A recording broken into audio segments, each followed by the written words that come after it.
রাসূল সাল্লাল্লাহু আলাইহি ওয়াসাল্লাম বলছেন, মা মিন মাউলুদিন ইল্লা ওয়াশ শাইতানু ইয়ামাসসুহু, এমন কোন আদম সন্তান জন্মগ্রহণ করে না যে আদম সন্তানকে শয়তানে স্পর্শ করে না, শয়তানে টাচ করে না। এরকম কোন আদম সন্তান পৃথিবীতে জন্মগ্রহণ করেনি। যখন সে জন্ম নেয় প্রথমেই শয়তান টাচ করে, ফায়াস্তাহিল্লু সারিখা, আর শয়তানের টাচে ও চিৎকার করে কেঁদে ওঠে। সন্তান জন্ম নেওয়ার পর যে কেঁদে ওঠে, এটা শয়তানের আঘাতে কেঁদে ওঠে, এটা কাল্পনিক নয়। শয়তান বাস্তবে শয়তানে টাচ করে, এই জন্য কেঁদে ওঠে। শয়তান কাল্পনিক নয়, বাস্তব। রাসূল সাল্লাল্লাহু আলাইহি ওয়াসাল্লাম বলছেন, ইল্লা মারিয়াম ইবনুহা, তবে মারিয়াম এবং তার ছেলে ঈসাকে শয়তানে হাত লাগায়নি জন্মের পরে।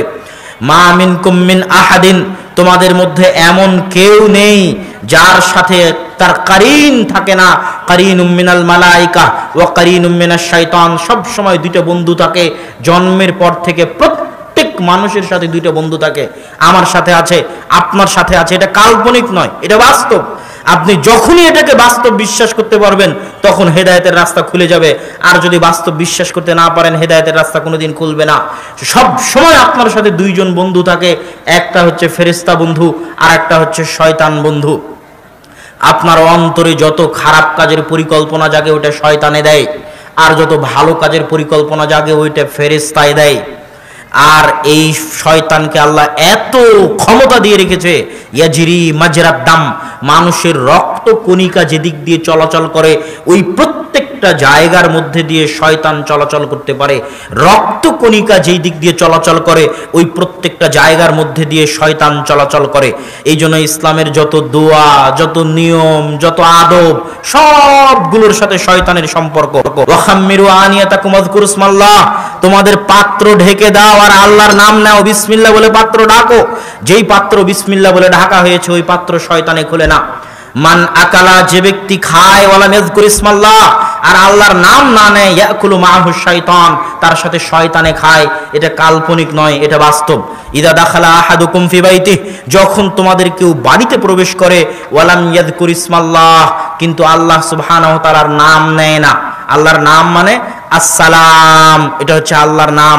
সালাম মানে শান্তি, শান্তি আল্লাহর নাম।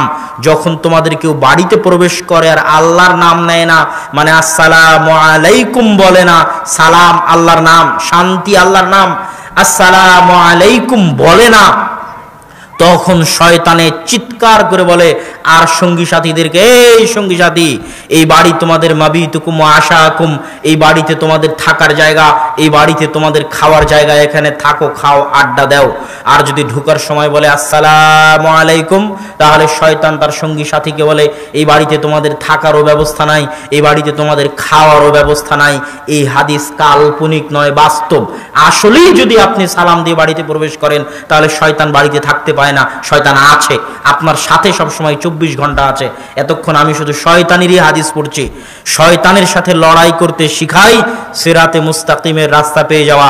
আর যে শয়তানকে চিনতে পারলো না, বুঝতে পারলো না, বিশ্বাস করতে পারলো না, অনুভব করতে পারলো না, শয়তানকে প্রকৃতভাবে বিশ্বাস করতে পারলো না, অনুভব করতে পারলো না, ও খারাপ কাজ করবে আর মনে করবে আমার আনন্দের জন্য করছি, খারাপ কাজ করবে আর মনে করবে আমার মজার জন্য করছি। কিন্তু ওর শত্রু ভিলেন, ওই যে আল্লাহ তৈরি করে দিয়েছে ইবলিস আর তার বাহিনী, ও যে ওকে প্ররোচনা দিয়ে, ওয়াসওয়াসা দিয়ে করাচ্ছে, এটার মাথায় জীবনেও কাজ করবে না। এই জন্য শয়তান সম্পর্কে আমাদের জ্ঞান থাকতেই হবে। সম্মানিত উপস্থিতি, রাসূল সাল্লাল্লাহু আলাইহি ওয়াসাল্লাম শয়তান সম্পর্কে বলতে গিয়ে বলছেন, যখন তোমাদের ইদা তাইমা আহাদুকুম, যখন তোমাদের কেউ খায়, ফাসাকাতাত লুকমাতান, আর তার হাত থেকে কোনো লোকমা পড়ে যায়, মিয়াদি ফাসাকাতাত লুকমাতুন মিন ইয়াদি, তার হাত থেকে কোনো লোকমা, কোনো দানা, খাদ্যের দানা পড়ে যায়, ফাল ইউমিত মা রাবাহু মিনহা, সে যেন ওই দানা উঠিয়ে দানার সাথে লেগে থাকা ময়লা ধুয়ে ফেলে সেটা আবার খেয়ে নেয়। ওয়ালা ইয়াদাহা লিশ-শাইতান, ওই দানাকে যেন শয়তানের জন্য না রাখে, ওই দানাকে যেন শয়তানের জন্য না রাখে।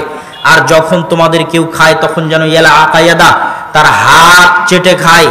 এই জন্য যে সে জানে না যে তার কোন দানাতে বরকত আছে, এটাকে যেন সে শয়তানের জন্য না রাখে। কোন দানায় বরকত আছে এটা সে জানে না। কি জন্য?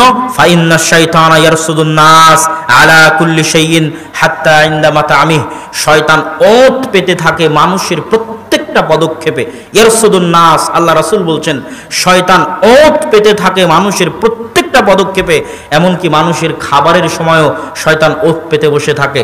যদি খাবার বিসমিল্লাহ বলে খেলো কিনা ওত পেতে বসে আছে, ডান হাতে খেলো কিনা ওত পেতে বসে আছে। যদি তোমাদের কেউ ডান হাতে না খায় বাম হাতে খায় তাহলে তার সাথে শয়তান খায়। রাসূল সাল্লাল্লাহু আলাইহি ওয়াসাল্লামের হাদিস। ওয়াল্লাহি আল্লাহর কসম এগুলো একটাও কাল্পনিক কথা নয়, প্রত্যেকটা বাস্তবে শয়তান এই কাজগুলো করে।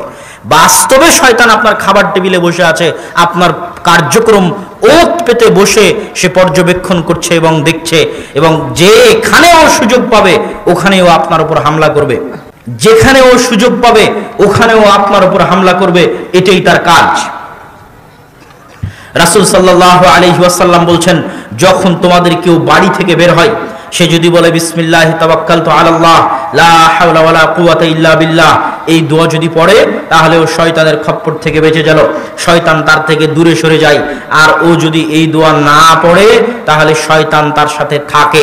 এরকম শয়তানের হাদিস যদি আমি পড়তে থাকি, অসংখ্য অগণিত শয়তানের হাদিস। ওই বাড়িতে ফেরেশতা প্রবেশ করে না যে বাড়িতে ছবি থাকে কুকুর থাকে, ওই বাড়িতে শয়তান থাকে যে বাড়িতে ছবি থাকে কুকুর থাকে। এগুলো সব হচ্ছে বাস্তব হাদিস, এগুলো একটাও কাল্পনিক নয়। আর শয়তান মানুষের চিরন্তন শত্রু। কেউ যদি বাথরুমে প্রবেশ করে আর বলে আল্লাহুম্মা ইন্না আউযু বিকা মিনাল খুবুসি ওয়াল খাবাইস, তাহলে শয়তানের চোখ বন্ধ হয়ে যায়। বিসমিল্লাহ বলে শয়তান বললে শয়তান কিছুই দেখতে পায় না। এগুলো সব বাস্তব হাদিস। এই কোরআনের পাতা পাতা উল্টাবেন, দেখবেন আল্লাহ সুবহানাহু ওয়া তাআলা শয়তানের কথা বলছে। হাদিসের পৃষ্ঠা পৃষ্ঠা উল্টাবেন, দেখবেন রাসূল সাল্লাল্লাহু আলাইহি ওয়াসাল্লাম শয়তানের কথা বলছে। কোরআনের মধ্যে আল্লাহ সুবহানাহু ওয়া তাআলা শয়তানের শপথ নকল করেছেন। ফাবিমা আগুওয়াইতানি লা আকুদান্নাহুম সিরাতাকাল মুস্তাকিম মিন বাইনি আইদিহিম ওয়া মিন খালফিহিম। শয়তান শপথ করে বলছে যে আমি আদম সন্তানকে সিরাতে মুস্তাকিম থেকে পথ ভ্রষ্ট করার জন্য চেষ্টা করব, তার সামনে থেকে চেষ্টা করব, তার পিছন থেকে চেষ্টা করব, তার ডান দিক থেকে চেষ্টা করব, তার বাম দিক থেকে। তার মানে আপনি চারিদিক দিয়ে শয়তানের ঘেরা টোপে আক্রান্ত হয়ে আছেন। শয়তান আপনাকে চারদিক থেকে ঘিরে আছে। এই শয়তানের খপ্পর থেকে বাঁচার সবচেয়ে বড় মাধ্যম হচ্ছে সালাত। যে হাদিসটা শয়তানের আলোচনার শুরুতে বলেছি, যে রাসূল সাল্লাল্লাহু আলাইহি ওয়াসাল্লাম বলেছেন তিনজন মানুষও যদি থাকে আর যদি সালাত আযান ইকামত দিয়ে কায়েম না করে তাহলে তারা শয়তানের খপ্পরে পড়বেই পড়বে। কেন আপনি সালাত দিয়ে শয়তান থেকে বাঁচতে পারবেন?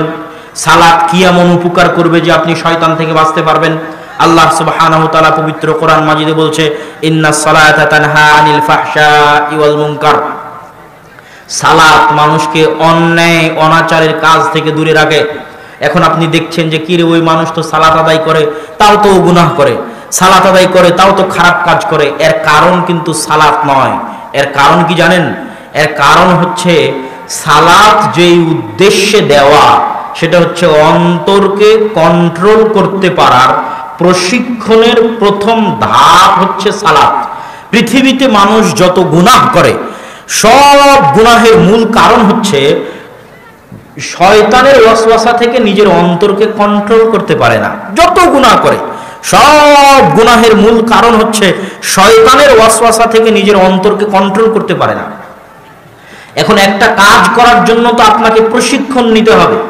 আপনি যদি অন্তরকে কন্ট্রোল করতে চান তাহলে আপনাকে কিছু করেই অন্তরকে প্রশিক্ষণ দিতে হবে কন্ট্রোল করা।